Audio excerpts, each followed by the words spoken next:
Hey everybody, how are y'all doing? What is going on? It is your girl Nicole, Crown Queen, owner of Crown Queens. Thank y'all so much for tuning in. We're going to be so much better this time than we were last week. If you were here last week, just bear with me, y'all. Like, last week was a struggle. It was truly a struggle. So I am definitely sorry for that. It was not planned or expected that I was going to have a lot of the issues that I did have. So it is my fault and I'm sorry. But we got it together today. If you are here, please say hey. Hey Yolanda, how are you doing? I'm going to try to keep up as much as I can with the chats. So if you guys see me kind of lagging behind, trust me, I am trying to go as fast as I can with responding to any chats that I have or anything going on. But feel free as we go through this, leave me a comment, say something. I want this to be a conversation between all of us for sure. So for anybody who doesn't know me, like I said, my name is Nicole. I am the owner of Crown Queens. I am starting this whole business venture and working on a lot of things in that. I'm in mommy mode right now, so this is going to do whatever it's going to do, y'all. If you're on my Snapchat, you know I was blowing it in the wind. Hi, Juju. How are you doing? So I'm glad to know that you guys are here. I'm glad to be able to be here with you guys. So I put out a little bit of a poll, and I think I now learned how to do polls properly to say, what is it that you guys wanted to talk about? I had 3 different subjects. One was being a Black mother and suffering with depression. The second was blending families. And the third was loving your hair. You guys DM'd me, you guys commented, and everybody chose blending families. So we're going to talk about all that. I have been with my boyfriend now for 3 years next month. We've been together that long. It is very, very nice for us to be together. I have one daughter on my own, and he has a little girl and a little boy. And of course, you when you get to a certain age, you pretty much expect to date other people who have kids if you have kids too. So it wasn't a surprise. It was nothing that kind of deterred me from dating him, but it was a challenge. I was somebody who wasn't really sure if I wanted more kids, if I really wanted to add that responsibility.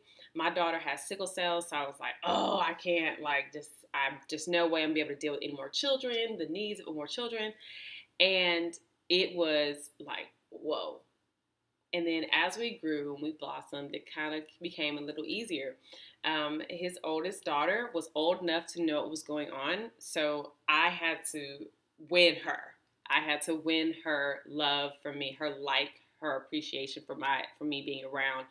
And when you have girls, they're very impressionable, and that's very, very difficult to do. So if you have a relationship where you're dealing with a child that's older and understands that, hey, my parents are separated, and this is my real mom, you a real mama, not that she ever said anything like that to me, but it's difficult for them to really accept or place you in their life, and to figure out, where do you actually fit in? I have a mom, I have a daddy.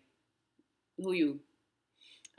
And it was really easy for me to kind of figure out, okay, well, what do you like? And she likes things that are completely opposite than my kids. So I had no idea, how am I supposed to actually interact with you? How am I supposed to help you?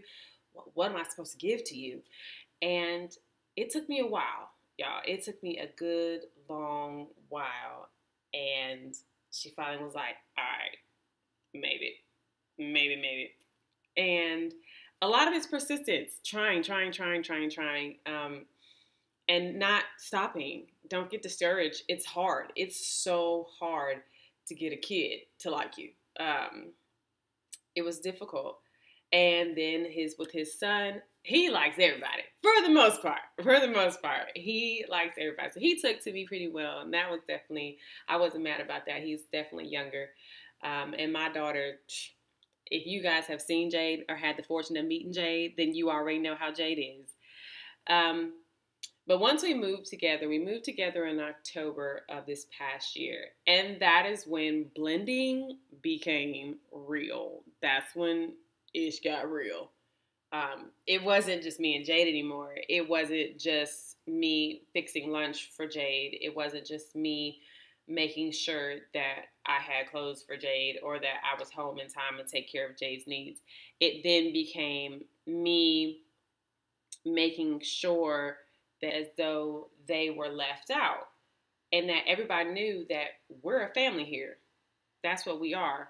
We are a family no matter what. First and foremost, we're together. Um, and for me, as a mother, that was very hard for me.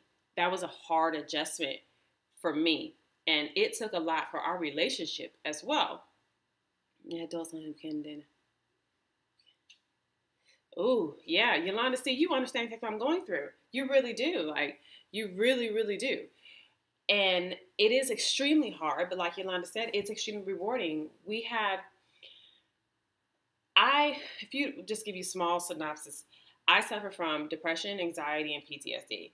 Okay, so, and it wasn't until probably a year before last where I was in the ICU and I was having seizures back to back and a syncope and just a whole bunch of issues where I recognized my mental health issues. So I went pretty much a year on meds and then a year off. Like, forget this. I got this. Don't worry about it. I don't need no therapy. I don't need this. I don't need that.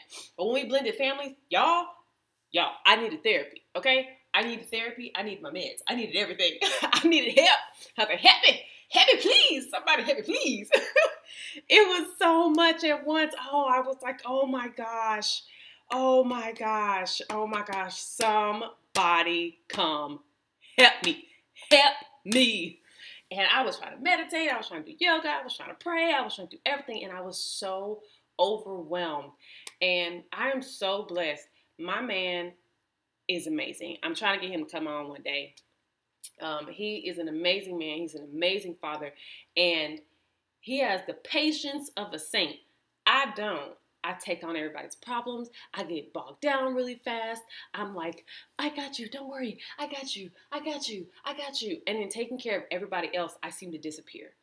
And that's what I felt like was happening to me. And it was happening to my relationship. And my stress was so high. And everybody else was like, and I was like, oh my gosh, like, is this not hard to anybody else but me? This can't be hard like for me, but it's easy for everybody else. And it literally came down, y'all, to open and honest communication with him and the kids. We've heard you're not really my sister. That ain't really my mama. That ain't really your daddy. You know, we've heard that. And we've had to learn to deal with that.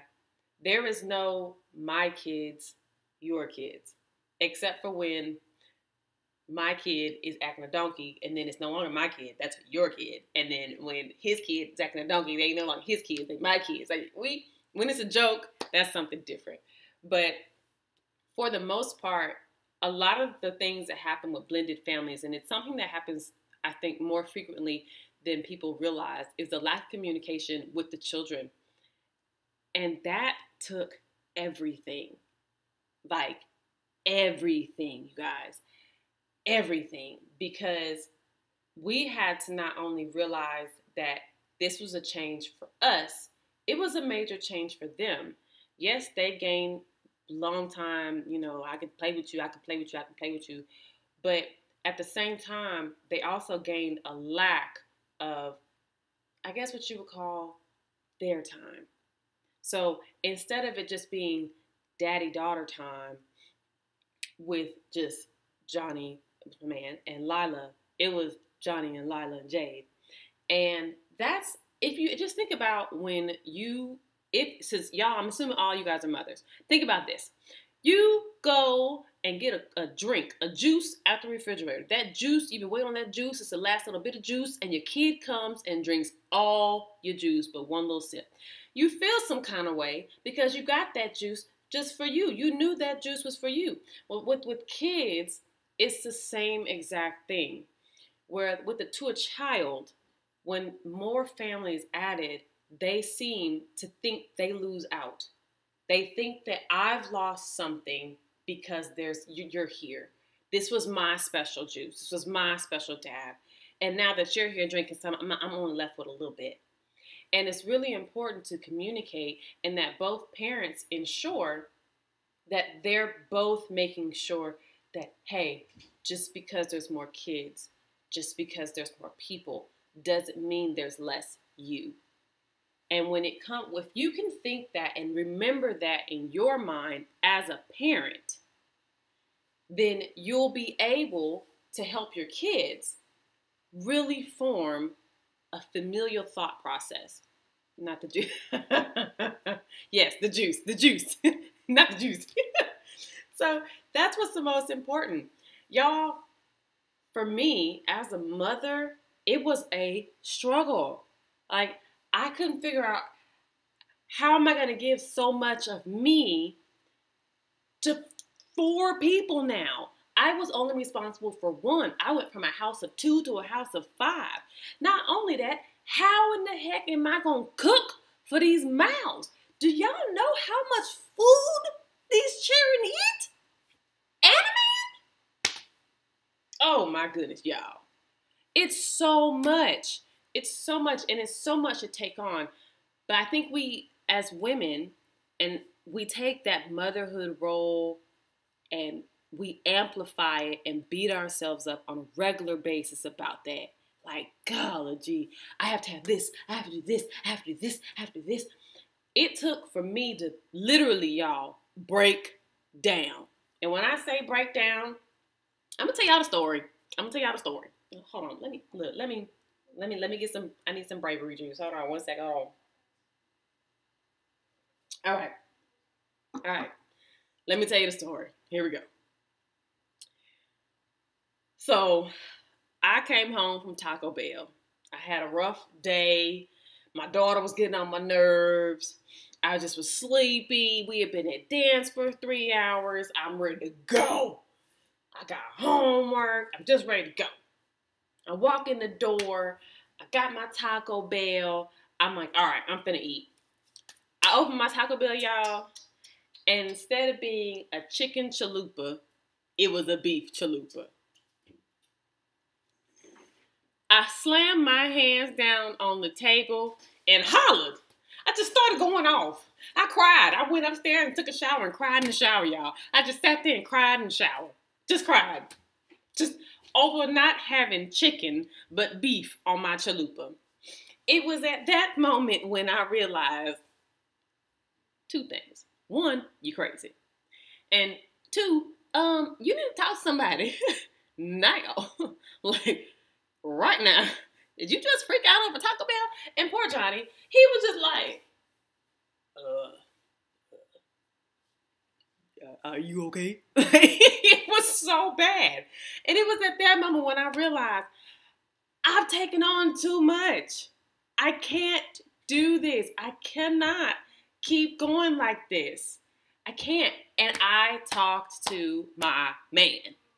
And we came up with a plan like no other, y'all. A plan like no other.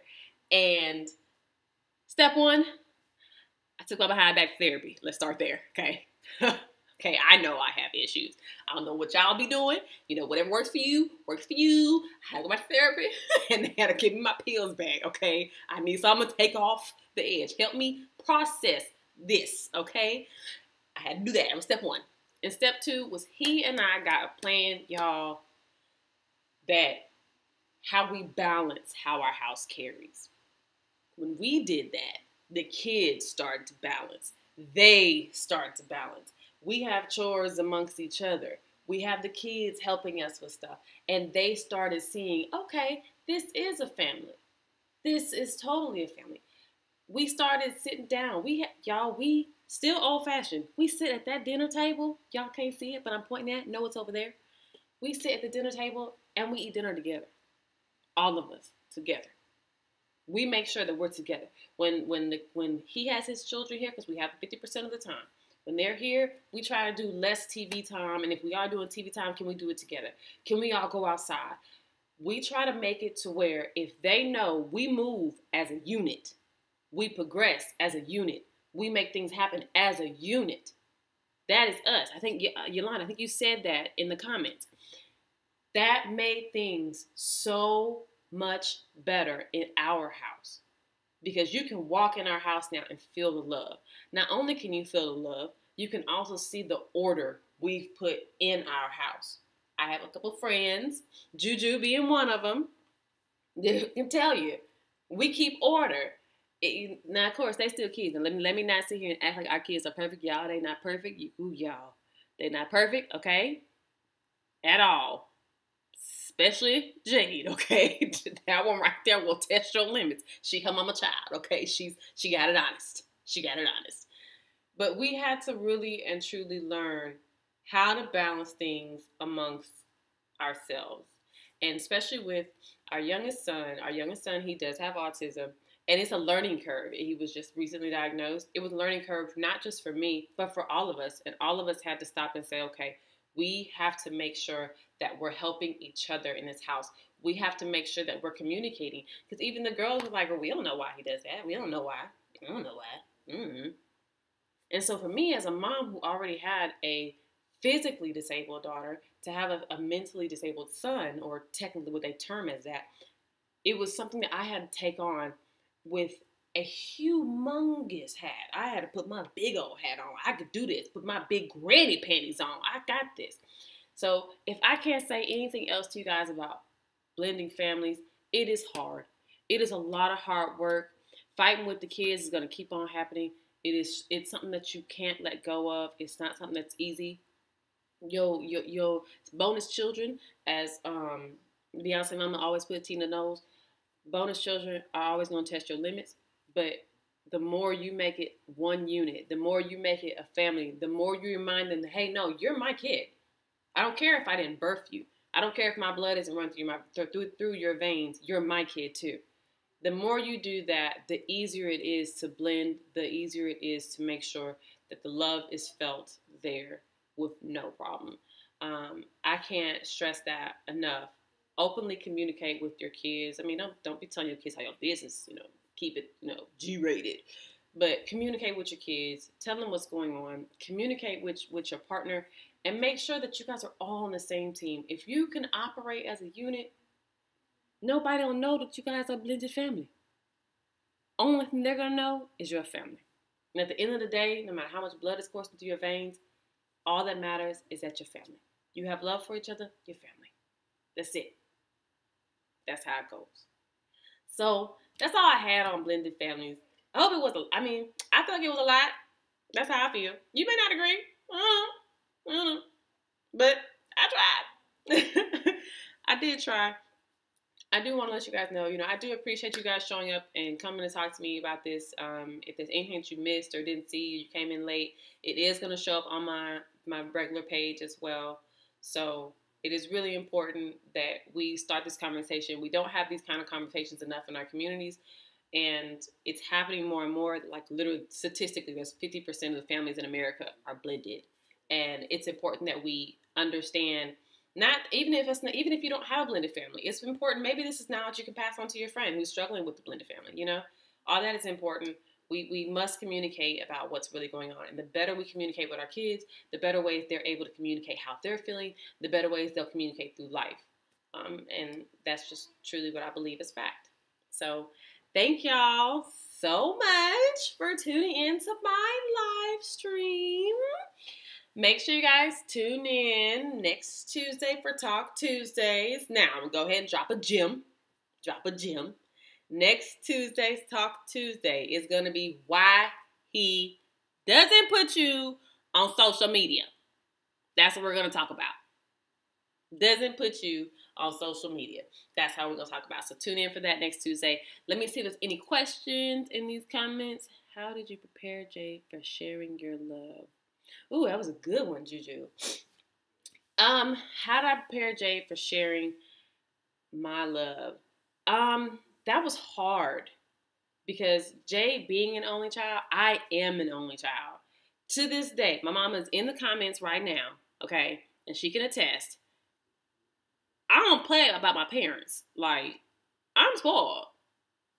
To this day, Okay, now since I had Jay, I'm not as spoiled, but I don't play about that. And for Jade, it was making sure that she understood she was just as important. So even though I may give kissy, kissy, kissy, kissy, kissy, huggy, huggy, huggy to Lila, I'm gonna give kissy, kissy, kissy, kissy, huggy, huggy, huggy to Jade too. And making sure that she didn't feel as if I was taking away from her or that Lila got something that she didn't. And I also made sure that Lila didn't feel that she didn't get something that Jay did. Now, there are times when it comes to material things, we've explained to them all. You know, when it comes to material things, just because one has something and the other one doesn't, there's nothing I can do about that. There's some times where I can't control what other people buy. We try to make it even, but I can't control that. And we do talk about that. But as far as making sure Jay didn't feel like she was getting slighted, it was just making sure that the love I did give her, I didn't stop. I kept making her feel special. And I learned to make each one of them feel special in their way. And that was something difficult to learn for my bonus children because I didn't birth them, so I didn't get to groom what was special to them.